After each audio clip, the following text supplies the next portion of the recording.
Right, everybody, should we take a breather? Where should we start? Should we start with you, Dan, Byles? Let's just start with that sort of original comments, really, by Kevin. Shale gas, not a low-carbon fuel. Okay, Kevin and I have had this discussion before, of course. So I'm sure you will have it again. And I'm sure we'll have it again, absolutely. I take on board the point that Kevin makes about the overall emissions and the overall climate change issues. But I do think you need to unpack that into what happens globally and what happens within the UK. And several times you've referred to us potentially reneging on our 2% commitment. And yet a lot of what you're talking about is what happens in other countries. Gas being burned elsewhere that we're no longer importing, which actually falls out with the issue of our own personal emissions. In the sense, the UK has legally binding emission targets for ourselves going out to 2050. Okay, I can see you already disagree with me. But let me just unpack that a bit. So we've already suggested that, for example, if it was a choice, but that UK shale gas would be probably better regulated, ceteris paribus, and better than imported Russian gas. But your argument, I understand, is if we dig out the shale gas, the Russian gas is going to be produced anyway, so there's twice as much gas. Therefore, we should shut down the well-regulated bit at our end rather than at the other end. Whereas actually what we're doing by shutting down the well-regulated bit at our end is fueling demand, our demand, for the less well-regulated gas potentially that we're importing from elsewhere, or the higher life cycle emissions gas of imported LNG from elsewhere. Overall demand for the other people's gas is going to go down if we're not demanding it. You're shaking your head. That's basic economics. If we're no longer importing X gas from around the world, then total global demand for the non-UK gas has gone down. Did I not explain that well? I think you did. If we don't produce the gas, the other gas will be burnt. But what the climate sees if we produce the gas is the other being burnt and ours being burnt. So it sees an increase in CO2. You're assuming that global gas demand, excluding the UK, will remain the same, whether or not we're importing something. No, I don't think we remain the same. It'll go up.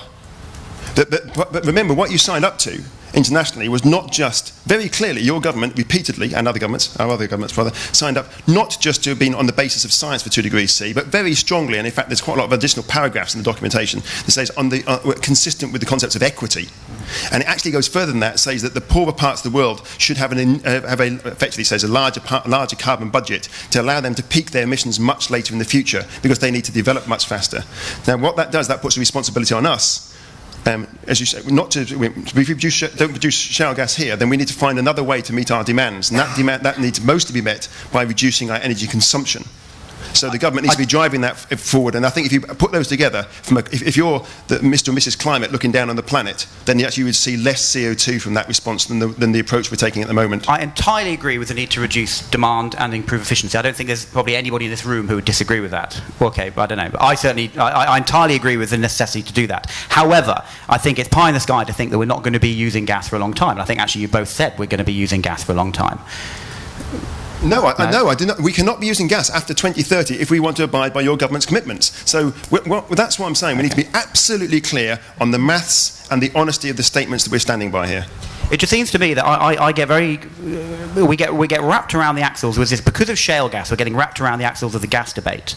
I'd like to see a lot more debate about coal globally. 600 gigawatts of new unabated coal coming on the system globally. We would probably get more bang for our bucks in carbon emissions if we paid China to build gas-fired power stations instead of coal-fired power stations, rather than some of what we're doing. I know there's no practical mechanism for doing that, but the point is, we're getting wrapped around the axles here with gas, whereas I think coal is the big issue. I really do. And the argument that says that the US are using more gas, but they haven't really reduced carbon emissions because their coal has been exported.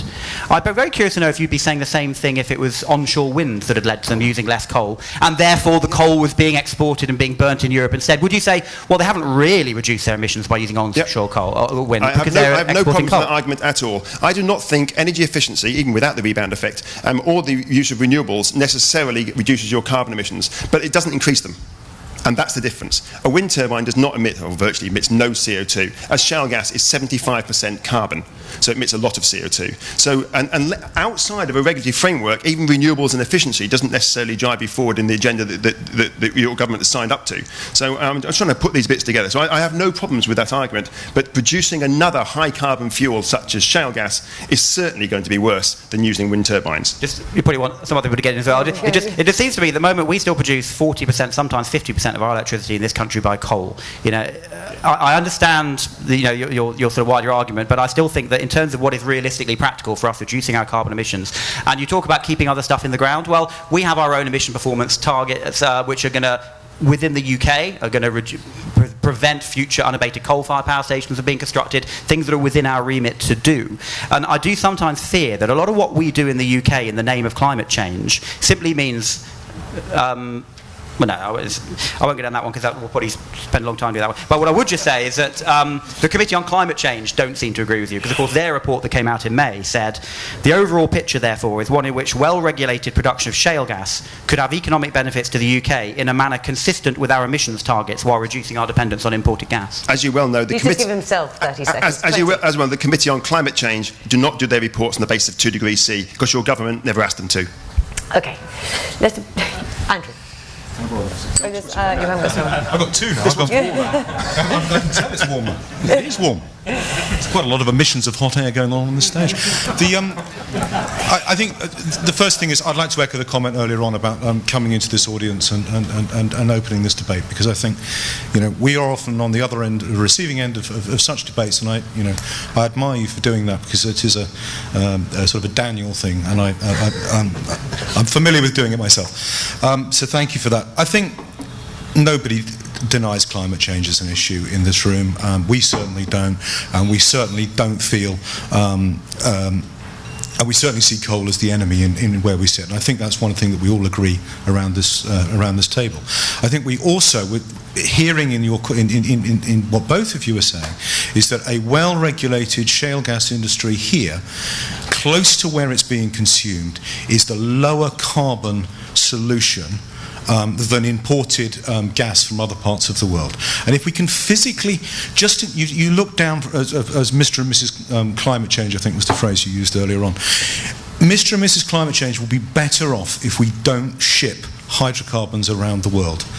That's just the maths. So we're better in that place. Therefore, if it's better regulated in this country, we can trust the Environment Agency and the other regulators to do that properly, and that needs to be rightly resourced, as Doug said earlier on, to make sure that happens. Then, from Mr. and Mrs. Climate Change's perspective, looking down, that's got to be a preferable place to be. However, as governments, as companies, we should all be looking at the place whereby we try and make sure that as much of the dirtier hydrocarbons remains in the ground, whether that is gas, whether that is coal, or whether or not that is oil, or whether or not that is badly produced gas. And I think that's, in that we can all agree.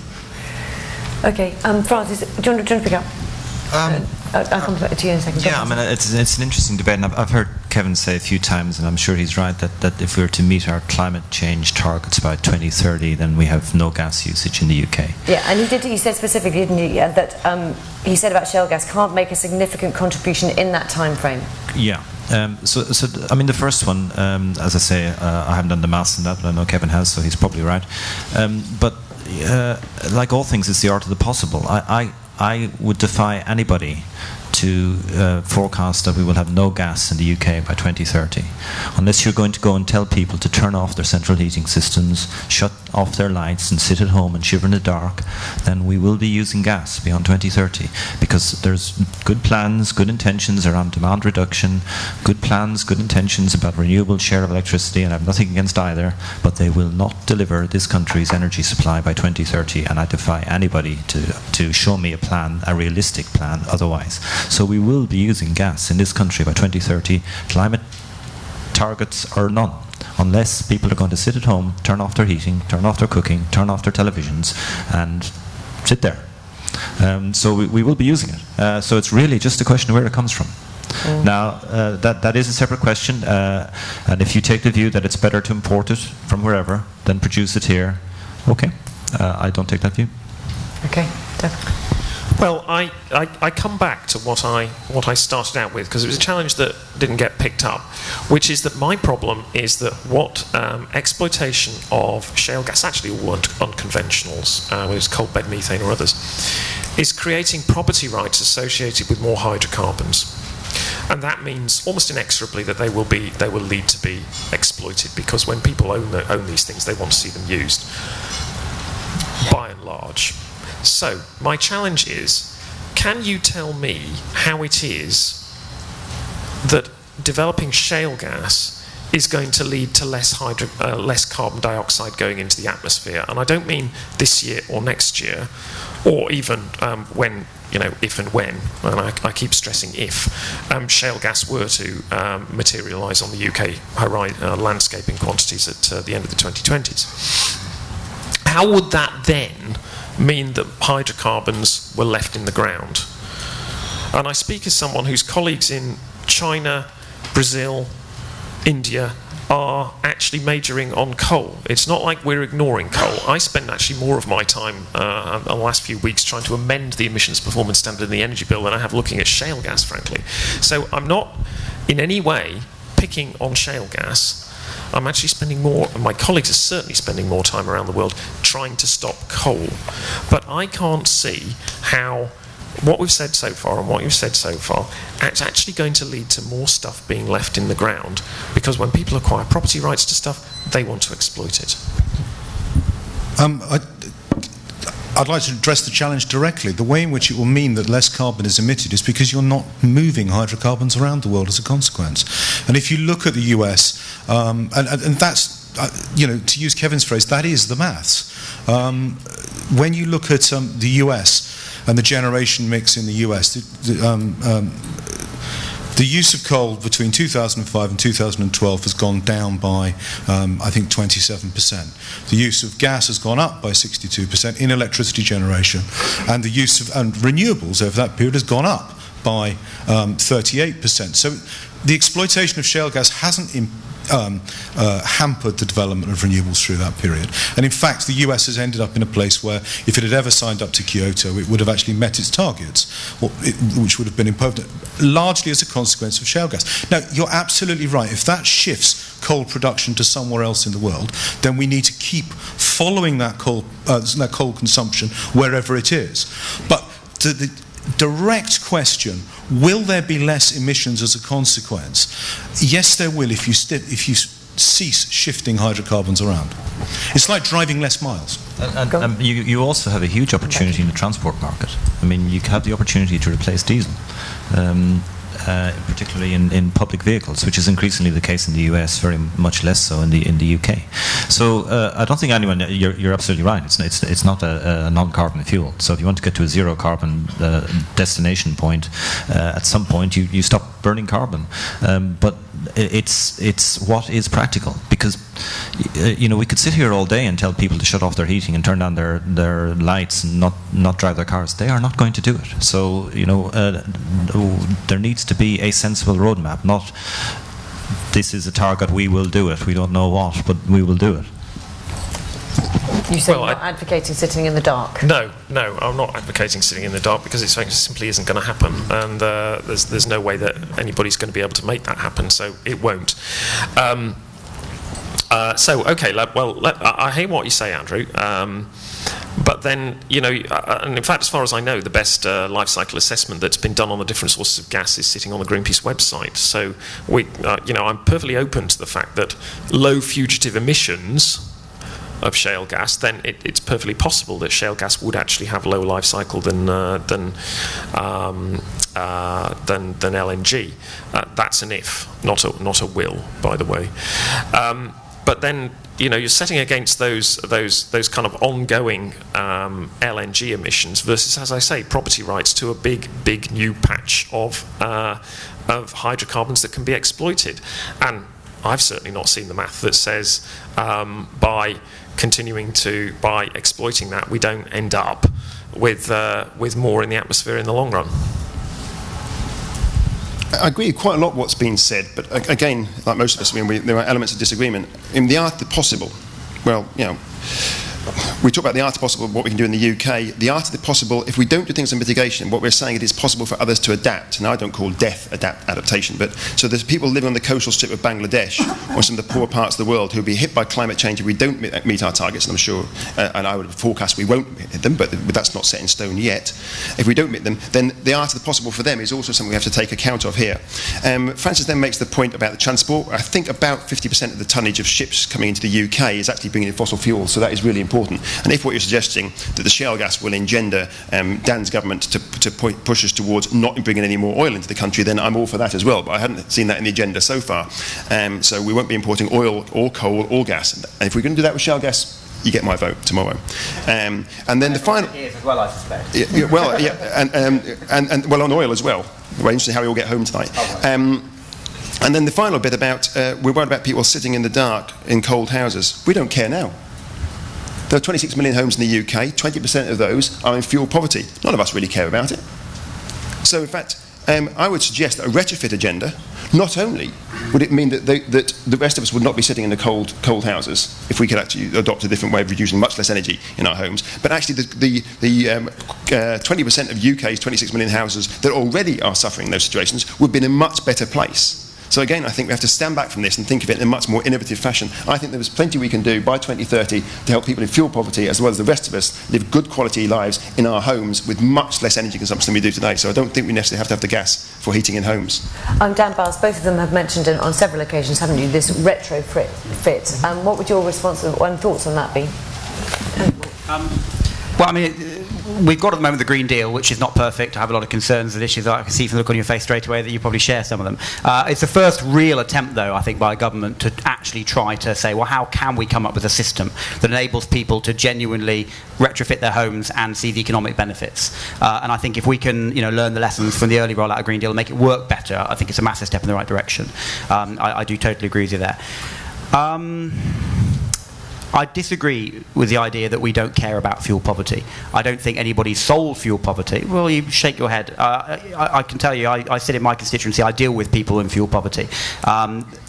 One of my concerns about the whole energy debate is that the person most often missing from the debate, and I don't see them in this room other than the fact that we're all consumers, is the consumer. It's one of the reasons I've asked Consumer Focus to be on the independent panel of the all-party group, for example. And we, as a nation, sit around discussing the ways of switching off the cheapest ways of generating electricity, which is coal, and replacing it with more expensive ways of generating electricity. Now, we know why we're doing that, and I'm not a coal advocate, as you know, but I don't think it's true to say that we don't care about fuel poverty. And one of my reasons for supporting this, I know that we don't necessarily believe that shale gas is going to reduce gas prices. That argument's been, I think, it's a bit of a straw man that gets thrown up sometimes. But I think shale gas could help limit future price rises for the time being that we are dependent on gas. And I don't share either of your optimism, a bit like Francis, of how quickly we are going to be weaning ourselves off gas. And I think if we can help limit future gas rises through domestic shale gas, one of the reasons I support it, and I've said that publicly, is for that reason, because I do care about the cost of Mrs. Jones and Acacia Avenue's energy bills. Can I just, if we're going to go through a retrofit agenda, and I think there's a lot of merit in doing that, and I think if we can do that, that's going to be very good for the country and very good for our overall carbon position. To do that, we're going to have to generate some wealth to do that, to get the money in place to be able to create that.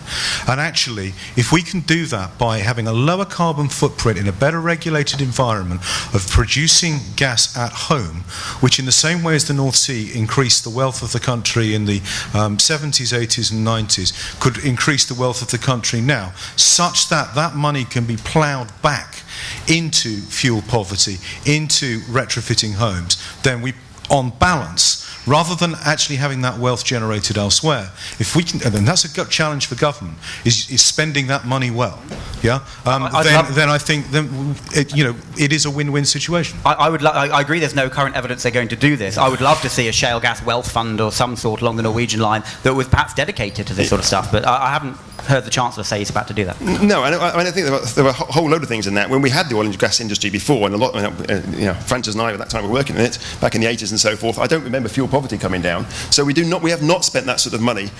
We haven't ever as governments, and actually we're not short of resources to do it now. As I pointed out before, we've just spent £350 billion shoring up the banks. We have all the money, and a report recently funded by the Joseph Rowntree Foundation said I think the cost of retrofitting the houses that will be here in 2050 was about, I think it was about 290 billion there or thereabouts. But we could have retrofitted every house in the UK from what we've given to the banks and increased employment. We're not short of resources. What we're short of is imagination and will at the moment. So I don't think, great if we can tax shale gas if we decide to go ahead with it. I'm sure we'll tax it one way or another. But we're not reliant on shale gas or the revenue from shale gas to make our society a better place. We have all of that available today. And when I say we don't care about fuel poverty, we haven't done anything about it collectively. I'm an extraordinarily well-paid professor. I get £67,000 a year. I don't donate any of that money to the poor sods around this country. And the 5 million houses in the UK who will go home tonight cold, well, probably not tonight, maybe in Manchester possibly, but generally they go home cold, their children will suffer higher bronchial conditions. We as a society have been happy to sit with that and not do much about it for 20 or 30 years, and it's actually getting worse. I think we're going to potentially stray outside of shale gas and start talking about individuals abrogating their responsibility to the state, which is one of the problems. The more the states start doing things, the more people like us don't feel the need to step in and perhaps help us. I think, should we leave it on that note? It's not exactly optimistic. There's another conference there. Yeah, there is a whole other conference next year. Dan Byles, thank you very much indeed. Thank you also Kevin Anderson, Doug Parr, Andrew Austin and Francis Egan. Thank you all. It's been a very, very interesting discussion. Thank you for your time and thank you for your questions as well. Thank you very much.